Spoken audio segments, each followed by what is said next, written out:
Бірінші дүниежүзілік соғыс 1914-18 жылдар аралығындағы адамзат тарихындағы алғашқы кең ауқымды соғыстардың бірі. Негізгі қарсыластар екі коалиция, Антанта мен үштік одақ елдері арасындағы әлемді бөліске салу, отарларды қайта бөлу, ықпал ету, аймақтарын кеңейту, капитал жинақтау мақсатында жүргізілген соғыс. Соғысқа сол кездегі 59 тәуелсіз мемлекеттің 38-і, яғни жер шары халқының 3/2-сі қатысқан әлемдік деңгейдегі алғашқы әскери қақтығыс. Бірінші дүниежүзілік соғыс ресми түрде Сараеводағы қастандықтан басталды, яғни 1914 жылы 28 маусымда 19 жасар босниялық серб Гаврила Принцип Австро-Венгрия тағының мұрагері эрцгерцог Франц Фердинанд пен оның әйелі Софияны өлтірді. Бір айдан кейін 28 шілдеде Австро-Венгрия Сербияға соғыс жариялап, бірінен кейін бірі соғысқа басқа елдерде тартылады.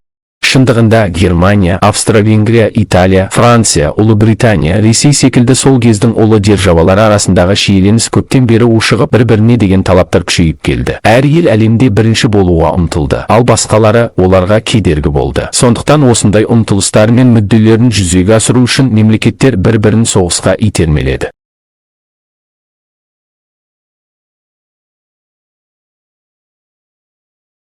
19-20 ғасырлар тоғысында ақш, Германия және Жапония экономикалық дамуда ілгерілей бастады. Ұлыбритания мен Францияны әлемдік нарықтан ығыстырып, олардың отарларын иеленгісі келді. Осы тұрғыда Германия өте белсенді әрекет етті. 1870-71 жылдардағы Франко-Прусс соғысынан кейін біртұтас Герман империясы пайда болды. Соғыста Франция жеңіліп, Германия Францияның Эльзас және Лотарингия аймағын өзіне қосып алды. Франция контрибуция төлей бастады. Сол төлемдерді Германия өзінің ішкі өндірісін дамытуға бағыттайды. 1898 жылы Германия теңіздегі британдық үстемдікке нұқсан келтіру үшін күшті флот құруды бастады. Шикізатқа бай аймақтарды өз иелігіне алуға тырысты. Ғасырлар бойы бірінші орындағы әлемдік империя болған Британияға мұндай жағдай ұнамады. Сондықтан Британия Германияның әлсіреуін қалады. Франко-Прусс соғысында жеңілген Франция азаматтары арасында реваншистік көзқарастардың таралуына келді. Яғни олар Германияның әлсіретіп жерлерін қайтарғысы келді. Ресей империясының негізгі мүддесі бұл Балқан түбегі еді. Балқан түбегіндегі славян халықтарын мүдделерін қорғаймыз деген желеумен Ресей осында өз ықпалын күшейтуге тырысты. 19 ғасыр аяғы мен 20 ғасырдың басында бір жағынан Австро-Венгрия ықпалында, екінші жағынан Осман империясының ықпалында болған Балқан түбегі қақтығыстар ошағы болды. Шын мәнінде Ресей империясы Қара теңіздегі, бұғаздар мен жерорта теңізіндегі ықпалын күшейтпекші болды. Сондықтан Австро-Венгрия мен Осман империяларының әлсіреуі Ресейге тиімді болды. Балқан түбегінде бірнеше мемлекеттердің мүдделер қақтығысы орын алды. Бір-бірінен қорыққан елдер өзара серіктестерді іздестіріп, олармен келісімдерге келіп, одақ құруға ұмтылады. Осылайша ұқсас мүдделері бар елдер одақтар құрады.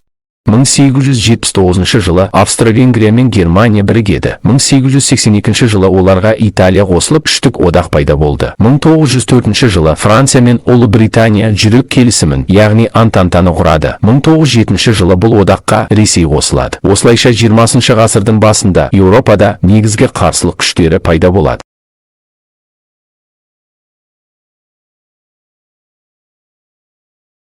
Сербтердің пікірінше Австро-Венгрия Боснияны заңсыз иеленген. Босния жерінде біраз сербтер тұратын. Осы жерде Млада Босна деген жастар ұйымы пайда болды. Ұйым мүшелері оңтүстік славяндарды Сербияның қол астында біріктіргісі келді. 28 маусым 1914 жылы Боснияның астанасы Сараевоға Австро-Венгрияның тақ мұрагері Франц Фердинанд келіп, Австро-Венгрия әскерінің шерулеріне қатыспақшы болады. 28 маусым сербтер үшін аза тұту күні болатын. Яғни 1389 жылы сербтер Косовода түріктерден жеңіліс тауып қырылған. Сондай-ақ осы уақыттан бастап олар тәуелсіздігін жоғалта бастады. Сондықтан шеру үшін осы күннің таңдалуы сербтердің ашуын туғызады. Сөйтіп, Млада Босна ұйымы эрцгерцогты өлтіруге шешім қабылдайды. Шешімді жүзеге асырған ұйымның мүшесі Гаврила Принцип болды. Қастандық барысында эрцгерцог пен оның жары қаза болады. Австро-Венгрия қастандық үшін Сербияға наразылығын білдіреді, тергеу жүргізілуді талап етеді. Сонымен қатар нақты қандай әрекетпен жауап беретіндігі туралы ойластырады. Осылайша елдер арасында өзара құпия дипломатиялық консультациялар жүргізіледі. Бір жағынан Сербия мен Ресей арасында, екінші жағынан Австро-Венгрия мен Германия арасында өзара құпия келіссөздер жүргізіледі.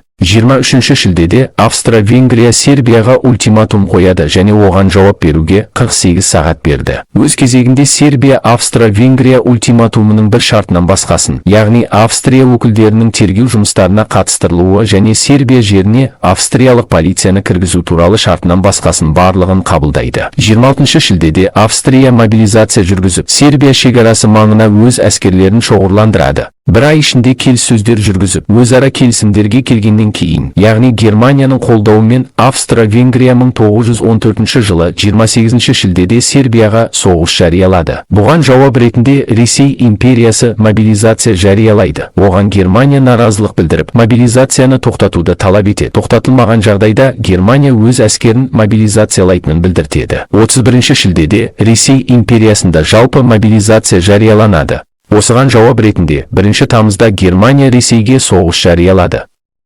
Соғыс басталды. Мобилизация жариялау барысында елдер әрине өздерінің пайда күнемдік пиғылдары туралы емес, биік мұраттар тарапынан сөйледі. Яғни славян бауырлас халықтарға көмек, бауырлас неміс халықтарына көмек, одақтасқа көмектесу деген секілді сылтаулар айтылды. Одақтық келісімдерге сәйкес 3 тамызда Франция соғысқа қосылды. 4 тамызда Ұлыбритания және ары қарай бірінен кейін бірі елдер соғысқа тартылып, соғыс дүниежүзілікке айналады.